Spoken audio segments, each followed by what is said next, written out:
Hello there! Today, I will bring you a murder case in which the culprit was someone initially unsuspected, displaying extraordinary intelligence. This is a heinous murder case that took place in September 2003 in Handan, Hebei, China. The victim was a successful businesswoman with a prominent social status. She was found dead in a state of disarray, with multiple stab wounds on her body and her clothes torn.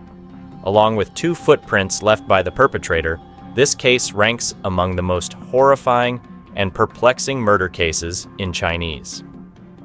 Now, let's delve into the details of the incident. On September 29, 2003, the police received a report of a brutal murder in an upscale residential complex. The informant was the local prosecutor, Mr. Chen.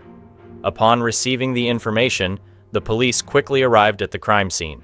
Mr. Chen, the victim's husband, stated that he had called home in the morning but received no response. Thinking that his wife was still asleep, he made several more calls, but the result was the same. No one answered. Mr. Chen started feeling uneasy and decided to ask their neighbors to knock on their door and check. However, despite the neighbors' attempt to knock on the door, no one came out. Troubled by the news, Mr. Chen rushed back home immediately. But upon arrival, he realized that he had forgotten to bring the house keys, so he vigorously knocked on the door, hoping for a response from inside to dispel his worries. Unfortunately, the more he hoped, the more desperate he became, as the door remained shut and silent. Luckily, Mr. Chen's house was on the 2nd floor, not too high above the ground. He came up with an idea to seek help from the neighboring house by climbing out onto their balcony and then crossing over to his own. However, his plan fell through because his balcony was securely locked. Despite successfully crossing over, he couldn't gain entry and could only peer through the glass door to assess the situation. That's when he witnessed a terrifying scene. The bed was stained with blood, and Mrs. Wang, the homeowner, lay motionless on it, her condition unclear, whether she was alive or dead. Witnessing this scene, Mr. Chen was filled with fear and immediately notified the police. Upon assessing the situation, the police broke the door and approached Mrs. Wang, who lay on the blood-soaked bed.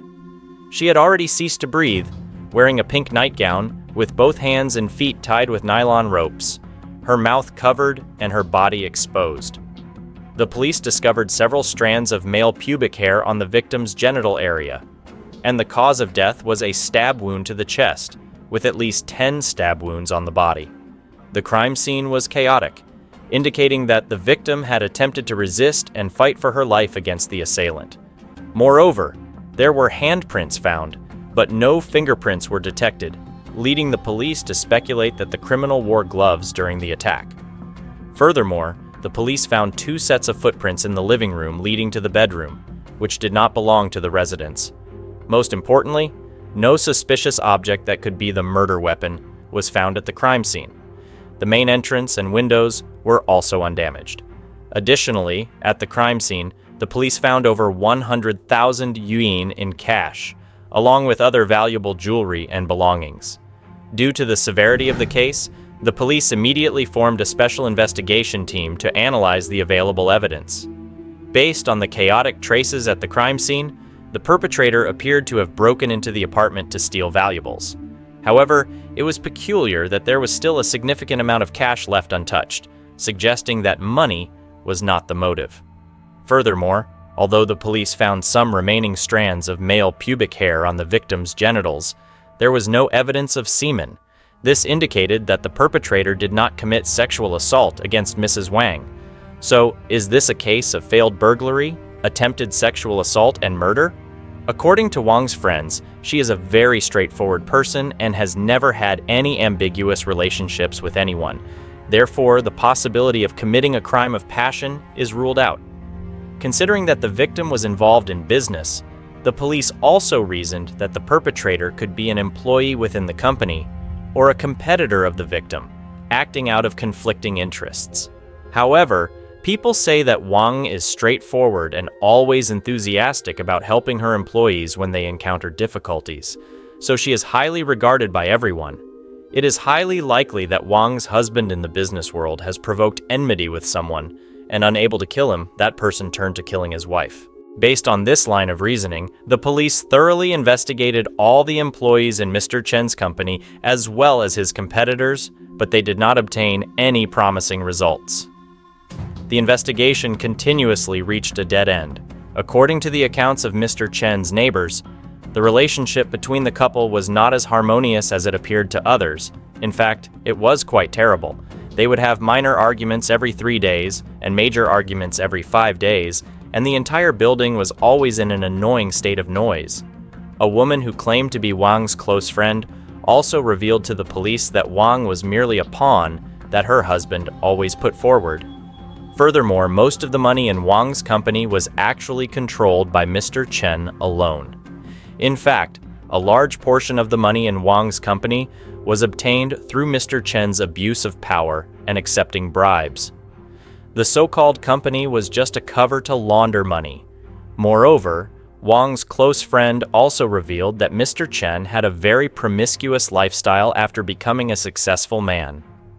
Starting from 1996, he began a romantic relationship with a newly graduated college student. After Wang discovered this, she set up a scenario to catch him in a compromising position, hoping that her husband would feel ashamed and give up his bad habits. But unexpectedly, after that incident, Mr. Chen became even more audacious in his extramarital affairs. Not only did he openly have an affair with someone else, but he also shamelessly had a child with that person. What's even more surprising is that he had a sexual relationship with the sibling of that person. The result caused a rift between the two sisters. To support these two sisters, Mr. Chen had to spend a large amount of money. Because Mr. Chen had spent too much money, Wang felt that she could no longer tolerate it and had to find a way to limit her husband's bad behavior. It's possible that due to pressure from his wife, frequent conflicts occurred between the couple, and it cannot be ruled out that Mr. Chen decided to plan the murder of his wife in order to live a more comfortable life. The investigators also found this hypothesis quite plausible. However, there is another issue. Mr. Chen is one of the powerful right-hand men of a prominent leader in the city, and the crime occurred during the election period. Mr. Chen is also about to be promoted to a higher position. He is preparing to join the city's leadership committee.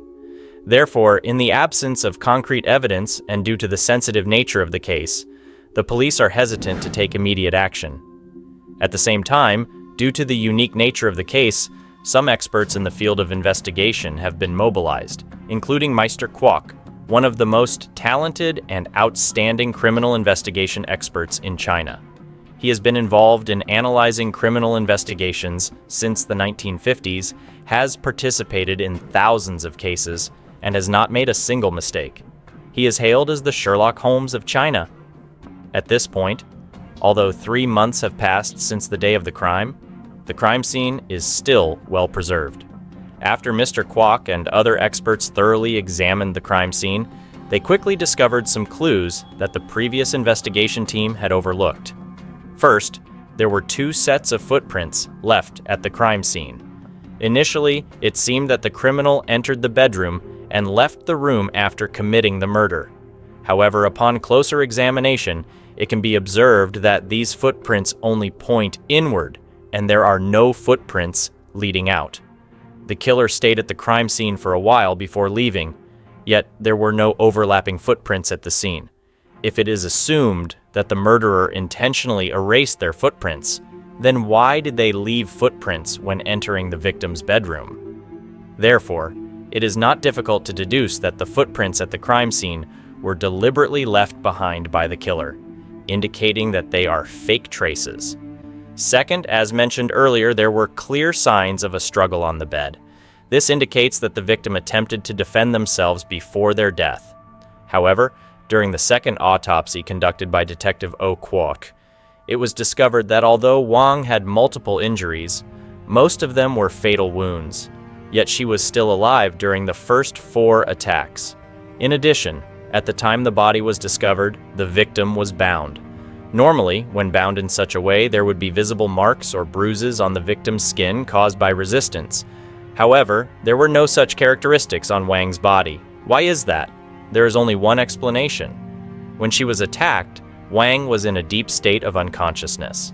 This was confirmed through the examination of excess water in her stomach and a second blood test, which showed that she had consumed a large amount of sedatives before her death. But then, there is a new question. Did Wang take the sedatives herself, or was she forced to take them? After a thorough examination during the autopsy, the experts discovered that there were no needle marks on the victim's body, nor any signs indicating that she was forced to take the drugs. Furthermore, no drugs were found at the crime scene. More importantly, the analysis of the stomach contents revealed that Wang was murdered several hours after ingesting the sedatives. Therefore, the possibility of the perpetrator forcing the victim to take the drugs can be ruled out. This means that Wang was deceived by someone who could make her take the drugs without any suspicion. The only person who could do that is someone she trusted the most. If it is true that the person she trusted is the perpetrator, then why would that person brutally murder her? What is the relationship between the murderer and Wang? Detective O'Quatch found a bra on the sofa in the bedroom. The bra was neatly folded and almost free of bloodstains. This indicates that Wang had removed this bra herself before going to bed. The theory is that even if someone she knew visited her, she couldn't open the door without wearing a bra. Therefore, analyzing the identity of the murderer has become easier than ever.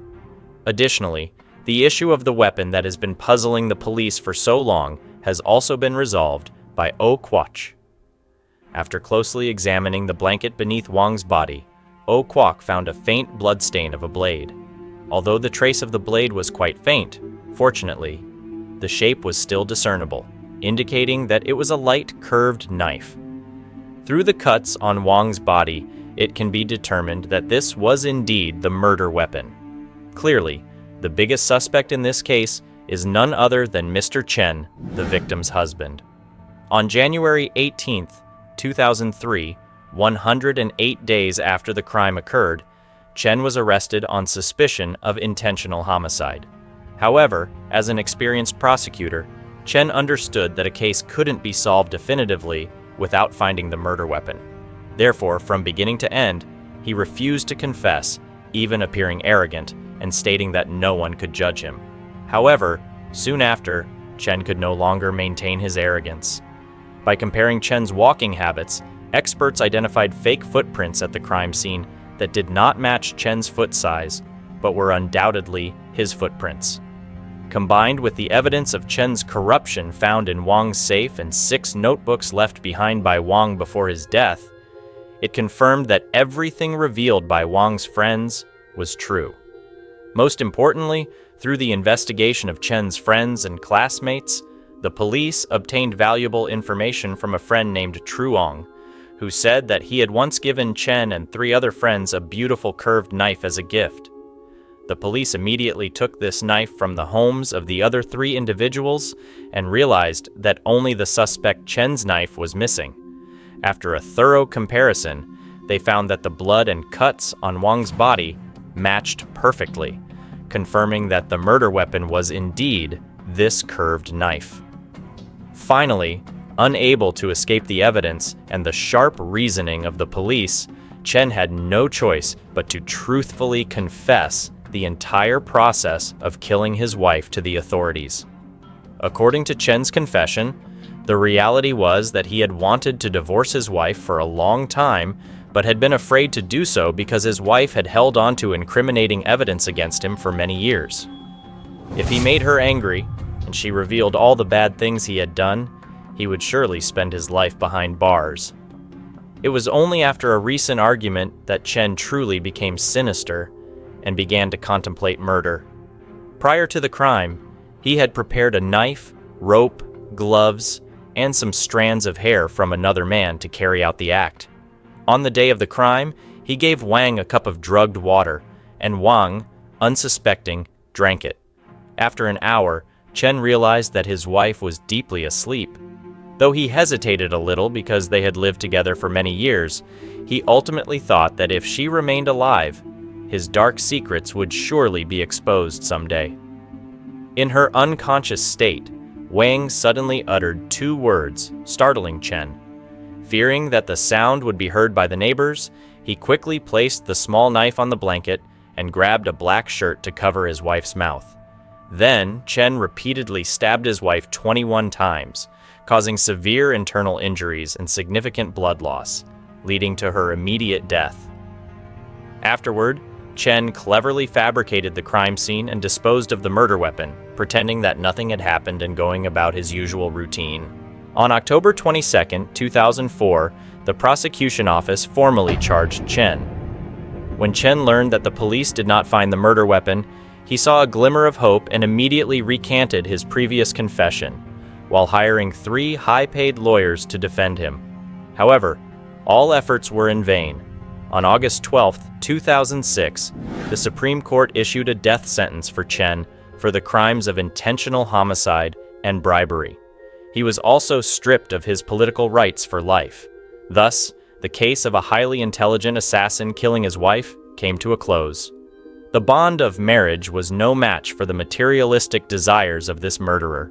Perhaps this case, along with many other tragic cases, is one of the major reasons why young people nowadays are reluctant to engage in romantic relationships and do not want to get married. This is clearly an alarming situation that requires the government to take measures and campaigns to help young people shape their personalities correctly, avoiding growing up with distorted consciousness and posing a danger to society. How do you feel about today's case? Please leave your thoughts below this video. Thank you for taking the time to listen, and I'll see you in the next videos. Goodbye.